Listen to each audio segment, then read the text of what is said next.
Now for our seventh example, again, kinukuha natin ang smallest positive and smallest negative coterminal angles.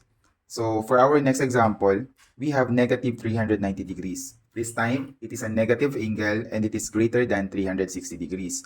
So we will be using another formula.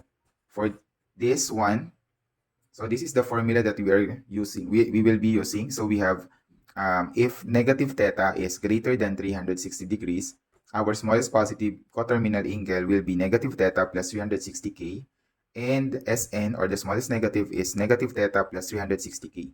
So again, magkaparehas lang din yung dalawa. So magkakaroon lang tayo ng konting analysis kung ilang value ng k ang ilalagay natin para makuha natin yung kailangan natin. Okay?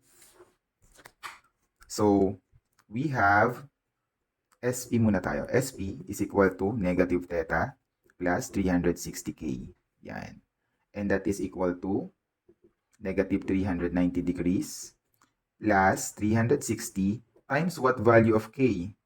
So obviously, kailangan natin makakuha ng positive. Kung positive ang kailangan natin, kailangan yung number ay mas malaki. Mas malaki dapat itong second part na ito kaysa sa negative 390 para makakuha tayo ng positive number. So ilang value ng k ang ilalagay natin? So we are going to put 2. Okay?